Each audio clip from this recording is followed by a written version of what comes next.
देखो, सबसे पहले एक छोटा सा डिस्क्लेमर दूं, किसी के रिलीजियस फेथ को मुझे हर्ट नहीं करना है। मैं खुद एक हिंदू मराठा हूं, लेकिन पिछले कुछ दिनों से मैं एक अजीब सी दुविधा में फंसा हूं। हम सबके चहेते खिलाड़ी अक्षय कुमार का एक वीडियो इन दिनों वायरल हो रहा है, जिसमें वो बोल रहे हैं कि यार जो राम मंदिर का निर्माण हो रहा है उसमें आप अपना एक छोटा सा योगदान दीजिए, भव्य राम मंदिर बनाने में साझेदार बने। तो कुछ सोशल मीडिया ट्रोलर्स ने उनको ट्रोल करते हुए उन्हीं का एक पुराना वीडियो वायरल कर दिया। And then one day I thought that these 3 lakhs, why don't I give it to someone? Mandir means मन के अंदर, मंदिर। अब यार इन दोनों भी वीडियोस से मुझे पर्सनली कंफ्यूजन हो रहा है कि मैं योगदान दूं या ना दूं। इससे ज्यादा टिप्पणी तो मैं और नहीं कर सकता, क्योंकि आजकल डिफेमेशन केस का ट्रेंड चल रहा है।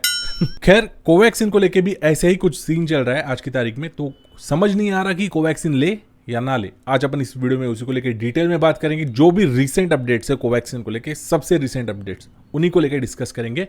चैनल को सब्सक्राइब नहीं किया, प्लीज सब्सक्राइब कर दीजिए। ऐसे ही इंटरेस्टिंग वीडियोस में लेके आता हूं, हो सके तो अपने इस वीडियो को भी शेयर कर दीजिए।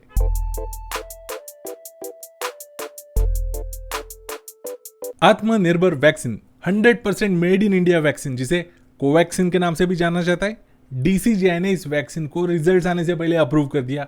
अरे रिजल्ट्स तो छोड़ दो, कोवैक्सीन को ढंग से एग्जाम तक पूरी तरीके से अटेम्प्ट नहीं करने दिया, ऐसे ही पास कर दिया, जिसके वजह से लोगों के मन में एक तो कंफ्यूजन क्रिएट हुआ कि हमें इस वैक्सीन को लेना चाहिए या भी नहीं, सेफ है भी या नहीं, और कई सारा क्रिटिसिज्म हुआ इस वैक्सीन के डेवलपर्स पे, भारत सरकार पे, डीसीजीआई पे। बहुत सारा जस्टिफिकेशन देना पड़ा भारत सरकार को इसको लेके। तो ऐसे में कल के दिन एक ऐसी न्यूज़ निकल के आई जिसके वजह से इस वैक्सीन के फेथ, जो इसका बेसिक बिलीफ है ना, उसको एक मजबूती मिल गई। इस वैक्सीन का क्लिनिकल रिसर्च का डेटा पब्लिश किया गया लैंसेट में, और ये बहुत बड़ी न्यूज़ है इस वैक्सीन को लेके। तो लोग अब बोलने लगे हैं कि यार यस, वैक्सीन में दम तो है, तभी तो लैंसेट में छप के आई है। क्योंकि लैंसेट का जो ग्लोबल रेपुटेशन है ना, खास करके मेडिकल फील्ड में, बहुत तगड़ा है बॉस। जो चीज लैंसेट में छप के आती है उसे एक लेजिट मेडिकल डेटा माना जाता है। इस आर्टिकल में इस वैक्सीन को लेकर जो भी क्लिनिकल डेटा डिटेल में बताया गया है ना, वो काफी हद तक डीप दिख रहा है। जैसे कि कितने सब्जेक्ट्स पे क्लिनिकल ट्रायल्स कंडक्ट किए गए, उनकी फिजिकल स्टेट क्या थी, वैक्सीनेशन के बाद जो भी एडवर्स इवेंट्स, जो कि सो कॉल्ड साइड इफेक्ट्स होते हैं, वो कौन से किस्म के हुए, यहाँ तक कि वैक्सीनेशन का ये जो ट्रायल है वो कौन से हॉस्पिटल्स में कंडक्ट किया गया, इतने लेवल तक डीप सर्वे किया गया है। और लेट मी टेल यू, ये सारा डिटेल मैंने अच्छे से पढ़ा है। मुझे तो पर्सनली ये सीरोलॉजिकल सर्वे बहुत ही कन्विंसिंग लगा है, अच्छा लग रहा है। As of now on paper ये वैक्सीन सच में बहुत अच्छी लग रही है। वेट, डायरेक्ट कंक्लूजन पे जंप मत मारो, रुको थोड़ा, सबर करो। इस न्यूज़ को आके 24 घंटे नहीं हुए, इसी लैंसेट में एक और न्यूज़ छप के आई, जिसमें भारत सरकार का ये जो कोविड-19 वैक्सीनेशन प्रोग्राम है ना, इसके इज्जत के चिथड़े उड़ा दिए। इस आर्टिकल में 2 रियल लाइफ इंसिडेंसेस की बात की गई है जो कि भारत में घटी हुई है इस वैक्सीनेशन प्रोग्राम के दौरान। सबसे पहली स्टोरी तो है मध्य प्रदेश के भोपाल सिटी के एक मामूली से चाय वाले इंसान की। इस चाय वाले की बात नहीं कर रहा मैं, समझ रहे हो आप? एक ऐसा चाय वाला जिसका नाम रमेश है, जो कि एक बहुत ही गरीब घर से है, जिसका छोटा सा चाय का ठेले का बिजनेस है। वो फॉर सम रीजन नज़दीकी प्राइवेट हॉस्पिटल में चला गया। वहाँ पे उसे इस ड्राइव में बिठाया गया। उसे बस बोला गया कि यार तुझे कोरोना वायरस की वैक्सीन दी जा रही है। ऐसे बोलना चाहिए था कि तुझे ट्रायल में अभी शामिल होना है या नहीं, परमिशन लेनी चाहिए, बजाय उसे सीधे बिठा दिया गया कि वैक्सीन दे रहे हैं हम लोग, और उसे वैक्सीन चुबा दी गई। उस बंदे को इस बात का इल्म भी नहीं था कि वो चाहे तो वैक्सीन को रिजेक्ट कर सकता है, नहीं मुझे नहीं लेना इंजेक्शन, बट हॉस्पिटल स्टाफ ने उसे सोचने का मौका तक नहीं दिया। इसी आर्टिकल में दूसरी जो स्टोरी है वो ऐसे ही एक गरीब राम नाम के इंसान की, जिसको वैक्सीन लेने के बाद कुछ पोस्ट इम्यूनाइजेशन एडवर्स इवेंट्स हुए। तो ये कुछ टाइम बाद रुकने चाहिए थे, जो कि नहीं रुके। ये सिलसिला कई दिनों तक चलता रहा, उसे अंदर ही अंदर तकलीफ होती रही, बट अब इसको रिपोर्ट कैसे करे उसे पता नहीं था। उसके पास मोबाइल फ़ोन तक अवेलेबल नहीं था, तो ऐसे में उसने रिपोर्ट किया ही नहीं। उसने DIY तरीके से खुद को कंफर्ट जोन में ला के रख दिया। अब यहाँ पे लूप होल क्या है, एडवर्स इवेंट तो हुआ है और वैक्सीन भी ली गई है, तो इस एडवर्स इवेंट का कहीं ना कहीं रिकॉर्ड तो होना चाहिए ना हॉस्पिटल से फॉलोअप हुआ, ना इस पेशेंट ने हॉस्पिटल को बताया। ये बहुत बड़ा लूप होल है किसी भी क्लिनिकल रिसर्च में। मतलब हॉस्पिटल रिलाय रहा कि अगर उसने खुद से बताया तो ठीक, वरना राम भरोसे। अरे ऐसे थोड़ी होता है क्लिनिकल रिसर्च, कुछ भी। क्लिनिकल ट्रायल्स के दौरान वैक्सीन की वजह से प्रोबेबल साइड इफेक्ट्स, ये पहली बार नहीं हो रहा है। इससे पहले भी 2 लीडिंग ब्रांड्स के साथ ऐसे हुआ था। एक तो है जॉनसन एंड जॉनसन की single dose corona virus vaccine, और दूसरी है ऑक्सफर्ड के द्वारा डिज़ाइन की हुई कोविशील्ड वैक्सीन। खास करके कोविशील्ड के बारे में आपको बताऊँ तो जब कोविशील्ड फर्स्ट और सेकेंड फेज के दौरान थी तब ट्रांसफर्स माइलाइटिस जैसी प्रॉब्लम क्रिएट हुई थी सिर्फ एक पेशेंट के अंदर, और उस एक पेशेंट की वजह से पूरी दुनिया में इसके क्लिनिकल ट्रायल्स रोक दिए गए थे। अश्योरिटी होने के बाद ही क्लिनिकल ट्रायल्स चालू कर दिए गए थे।